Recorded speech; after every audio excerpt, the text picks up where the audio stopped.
دے رہا ہے اسے 3 دینار. اس نے کہا جی میں نے طے تب کرنا ہے, ڈن تب کرنا ہے, پہلے اماں سے پوچھنا ہے. گھر جا کے اماں سے پوچھا, اماں کہنے لگی دے دے. واپس آیا تو اس نے کہا کہ میں 6 دینار دیتا ہوں پر میری شرط ہے, ماں سے نہیں پوچھنا.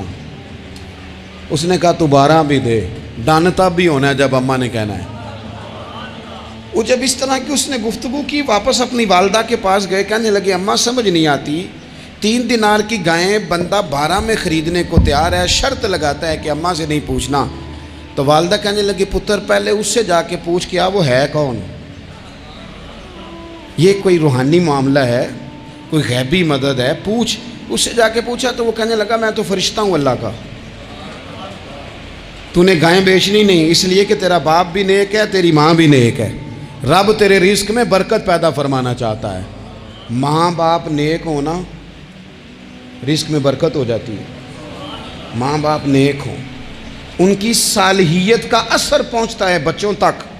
رزق حلال کما کے لانے والے ہوں تو گھر میں برکت ہوتی ہے.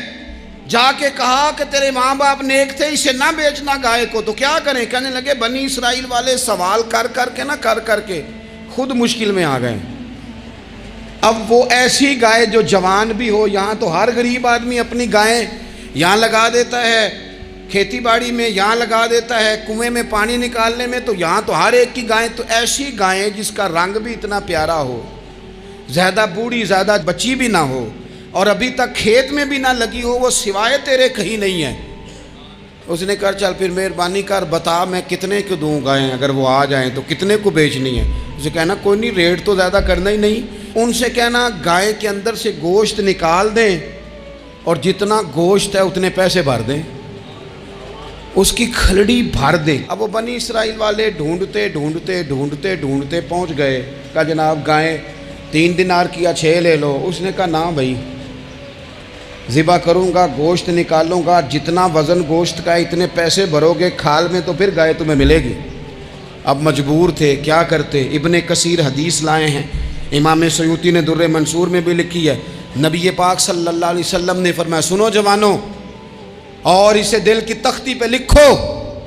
نبی پاک علیہ السلام نے فرمایا اگر بنی اسرائیل والے زیادہ سوال نہ کرتے تو اتنی مشکل کا شکار نہ ہوتے. انہوں نے سوال اتنے کیے کہ چارہ نہیں ہے اب ان کے لیے, چارہ نہیں ہے اب ان کے لیے کہ یہ ادھر ادھر جا سکے, مجبوری بن گئی. یہی گائے خریدنی ہے, یہی لے جانی ہے. اب اتنا سارا مال جمع کر کے وہ گائے خریدی, ذبح کی.